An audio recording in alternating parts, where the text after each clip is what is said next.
ఈ విశ్లేషణలో నాతో పాటు పార్టిసిపేట్ చేయడానికి బీఆర్ఎస్ పార్టీ నుంచి రామూర్తి గారు, కాంగ్రెస్ నుంచి డాక్టర్ లింగం యాదవ్ గారు, analyst political analyst professor Upender గారు, సిపిఎం నుంచి శ్రీనివాసులు గారు అందరూ జూమ్లోనే జాయిన్ అవుతారు. అయితే ముందుగా నేను కాంగ్రెస్ నుంచి పార్టిసిపేట్ చేస్తున్న డాక్టర్ లింగం యాదవ్ గారిని స్టార్ట్ చేస్తా. లింగం యాదవ్ గారు, నాకు తెలిసి ఈరోజు ఒక చారిత్రాత్మకమైన దినం అని నేను ఎందుకు అంటున్నాను అంటే, మొత్తం నాకు తెలిసి తెలుగు పొలిటికల్ హిస్టరీలో ఒక పొద్దుని ప్రవేశపెట్టడం అనేది, బడ్జెట్ని ప్రవేశపెట్టడం అనేది ఒక చారిత్రాత్మకమైన ఘట్టం. అందులో మొట్టమొదటిసారి ఒక దళితుడు మొత్తం తెలంగాణ రాష్ట్రానికి సంబంధించిన బడ్జెట్ని ప్రవేశపెట్టారు. దీన్ని ఎలా అర్థం చేసుకుందాం, ఎలా చూద్దాం? It's a historical event. అండి, ముందుగా మీకు మైక్రోలకు కో ప్యానలిస్టులందరికీ నమస్కారం.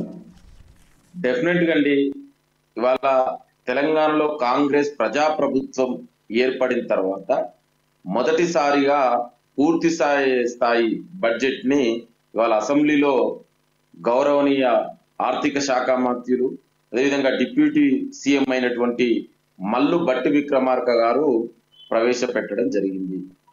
ఈ బడ్జెట్ వాస్తవిక బడ్జెట్ అంటే గత 10 ఏళ్లుగా తెలంగాణని పరిపాలించినటువంటి కేసీఆర్ ఏ విధంగా అంకెల గ్యారెంటీ చేసిండో అలా కాకుండా పూర్తి స్థాయి వాస్తవికంగా, అంటే బడ్జెట్ అంటే మనం ఏంటంటే ఇట్స్ బడ్జెట్ ఈజ్ అనే ఒక విజన్, ఒక డాక్యుమెంట్.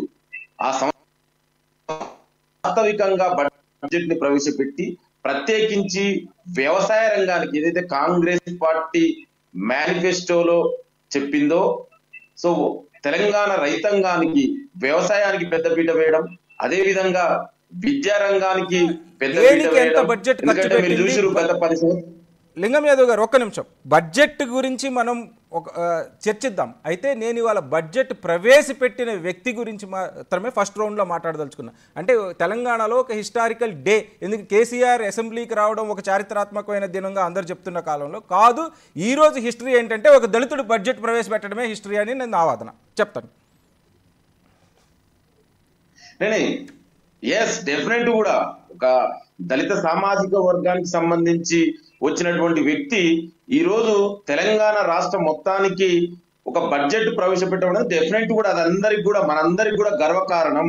అందులో ఎలాంటి శశపిశలకు అవసరం లేదండి. ఎందుకంటే ఆనాడు కాంగ్రెస్ పార్టీ అంటేనే దళితులు, వెనకబడిన వర్గాలకి ఎప్పుడైనా మొదటి పెద్దపీట వేసే పార్టీ, ఏకైక పార్టీ కాంగ్రెస్ పార్టీ. సో గతంలో కూడా మేము ఆనాడు కాంగ్రెస్ పార్టీ ఆపోజిషన్ లో కూడా ఇదే మల్లు భట్టి విక్రమార్క గారు ఆపోజిషన్ లీడర్ ఉంటే కూడా ఓర్చుకోలేని ఆనాడు ఉన్నటువంటి ముఖ్యమంత్రి కేసీఆర్ గారు, అతనికి ప్రతిపక్ష నాయకుడు హోదా కూడా దక్కకుండా చేసినటువంటి వ్యక్తి గత ముఖ్యమంత్రి కేసీఆర్. ఇవాళ అదే కాంగ్రెస్ ప్రజాప్రభుత్వంలో ఒక సగర్వంగా ఒక దళిత సామాజిక వర్గం నుంచి వచ్చి, అంటే ఒక చదువుకున్న వ్యక్తి, ఒక సమర్థత, క్యాపబిలిటీ, క్యాలిబర్ ఉంటే ఎవరైనా ఏదైనా సాధ్యమే అని చేసి చూపించే మరొక ఉదాహరణే ఇవాళ భట్టి విక్రమార్క గారు తన యొక్క సమర్థతోటి ఇవాళ ఏ విధంగా బడ్జెట్ ప్రవేశపెట్టిందనేది మనం అందరం చూస్తూనే ఉన్నాం. అయితే మీరు ఇంకొక మాట అన్నారు, కేసీఆర్ కూడా రావడం అనేది అది మరీ బాగలేదంటే మీరు ఆ విధంగా అనడం. ఎందుకంటే ఒక ప్రతిపక్ష నాయకుడు మరి అసెంబ్లీకి రాకుండా ఇంకేడికి పోతాడండి, దేనికి పోతాడండి? అది ఇవాళ నాకు అదే అర్థమైతే ఉదయం నుంచి కొంత కొన్ని టీవీ ఛానల్లో కూడా ఇదే చర్చ, కేసీఆర్ అసెంబ్లీకి వస్తుండు, కేసీఆర్. మరి కేసీఆర్ అసెంబ్లీ రాకుంటే మరి ఫామ్ హౌస్ లో పడుకుంటాను కాండి. ఆయన ప్రతిపక్ష హోదా ఇచ్చింది, అసెంబ్లీకి వచ్చి అసెంబ్లీలో చట్టసభలో కూర్చొని చర్చలలో పాల్గొనాలి తప్ప అదేదో కొత్త అంటే కేసీఆర్ మనం అర్థం చేసుకోవచ్చు. అంటే ఏ విధంగా తెలంగాణలో 10 ఏళ్లుగా కేసీఆర్ చట్టసభలను నిర్విరాయం చేసిండు అనే దానికి మరొక ప్రత్యక్ష ఉదాహరణ ఇవాళ కనబడుతుంది. ఎక్కడ చూసినా కేసీఆర్ అసెంబ్లీకి రావడం అనడం ఏంటంటే ఆయన డ్యూటీ కదా, బాధ్యత కదా, అది ఆ బాధ్యత ఆయన నెరవేర్చాలి. ఆయన అసలు ఇంట్లో ఫామ్ హౌస్ లో పడుకొని, గతంలో లెక్క ఇప్పుడు కూడా ఫామ్ హౌస్ లో పడుకొని, అతను గతంలో సీఎం ఉన్నప్పుడు ఫామ్ హౌస్ నుంచి పరిపాలన చేసిండు, ఇప్పుడు కూడా అక్కడి నుంచే ఉంటాడు. మరి తెలంగాణ ప్రజలు ఎక్కడ పెట్టాలో అక్కడ పెట్టిరు. ఇప్పటికైనా బుద్ధి మార్చుకొని అసెంబ్లీకి వచ్చి కూడా చూసినాం. మాట్లాడుతున్నాడు ఈయన ఏజ్ ఎంత, ఈయన ఏజ్ ఎంత, నువ్వు మాట్లాడే పద్ధతి ఏంటిది? నీకు ఎందుకని ఫామ్ హౌస్ గురించి రేవంత్ రెడ్డి ఫామ్ హౌస్ చెప్పాలా, వాళ్ళ అన్నదమ్ముల ఫామ్ హౌస్ చెప్పాలా? ఏంటండి మాట్లాడే రీతి పద్ధతి? ఏజ్ ఏంది ఆయన మాట్లాడేది? ఎందుకు పెద్ద మనిషి, ఒక తండ్రి హోదాలో ఒక తెలంగాణ సాధించి పెట్టిన నాయకుడిని This is రామూర్తి not గారు, ఒక్క the నిమిషం, way రామూర్తి గారు, మీకు ఏం మీకు అవకాశం ఏం వస్తుంది, ఖచ్చితంగా మీరు మాట్లాడండి. అవకాశం కాదు. లింగం యాదవ్ గారు ఒక్క నిమిషం, లింగం యాదవ్ గారు ఒక్క నిమిషం, రామూర్తి గారు ఒక్క నిమిషం, ఉపేంద్ర గారు ఒకసారి వెల్కమ్ టు ది డిబేట్. అయితే ఇప్పుడు నేను మాట్లాడుతున్న పాయింట్ ఉపేంద్ర గారు ఉన్నారా? రామూర్తి గారు మీరు చెప్పండి. నేను మాట్లాడుతున్న పాయింట్ ఏంటంటే కేసీఆర్ గారు ఈరోజు అసెంబ్లీకి రావడం అనేది కాదు, ఇక్కడ తెలంగాణలో కొన్ని వందల సంవత్సరాలుగా అణగారిన జాతి నుంచి వచ్చిన ఒక వ్యక్తి మొత్తం రాష్ట్రానికి బడ్జెట్ ప్రవేశపెట్టడం అనేది ఒక గుడ్ సైన్, అది ఒక మార్పుకు సంకేతం అనేది ఒక నిమిషం మాట్లాడుకొని మనం ఒరిజినల్ బడ్జెట్లోకి వెళ్ళిపోదాం అనేది మన అభిప్రాయం. దాన్ని మీరు ఎట్లా స్వాగతిస్తున్నారు అనే మీ అభిప్రాయం చెప్పిన తర్వాత మనం ఒరిజినల్ బడ్జెట్ మీద డిస్కస్ చేద్దాం.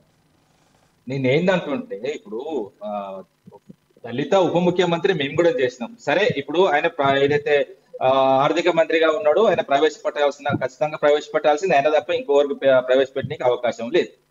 ఇంకోటి ఏంటంటే సరే ఇప్పుడు ఒక దళితుడికి దక్కిన గౌరవంగానే నేను కూడా భావిస్తున్నా, ఓకే. కానీ నేనేమంటున్నానంటే ఇప్పుడు ఏదైతే ఈ బడ్జెట్ ప్రతులు ఏదైతే ఇప్పుడు ఈ ప్రసంగంలో మొదటి 8 పేజీలు రాసింది ఎవరో గాని తెలంగాణ మీద అనువనువున ఆక్రోశం ఆగ్రహం ఏదైతే ఒక ద్రోహి రాసింది 100%. ఎందుకంటే ప్రతి పేజ్ చదివిన ఇక్కడ, ఎందుకంటే నేను క్లియర్ గా చెప్తా, నా తెలంగాణ కోటి రత్నాల వీణ మహాకవి దాశరథి అన్నారని మొదలుపెట్టింది.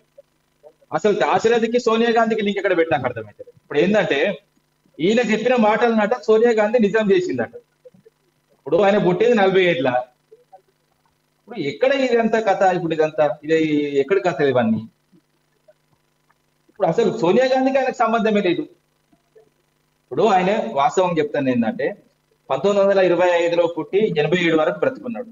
ఆయనే నిజాం ప్రభుత్వాన్ని చూసిండు, దాని తర్వాత సపరేట్ తెలంగాణ ప్రభుత్వాన్ని చూసిండు, అదే విధంగా ఉమ్మడి పాలన కూడా చూసిండు. ఆయన 3 చూసిండు కాబట్టి నాకు తెలంగాణ కోటి రత్నాల వీళ్ళని చెప్పాడు. ఎందుకంటే ఆయనకు జరిగిన అన్యాయం తెలుసు, ఆయన కొట్లాడింది ఎవరి మీద కూడా తెలుసు.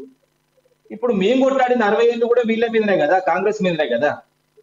మేము వేరే వాళ్ళ మీద ఎవరి మీద కొట్లాడినాం?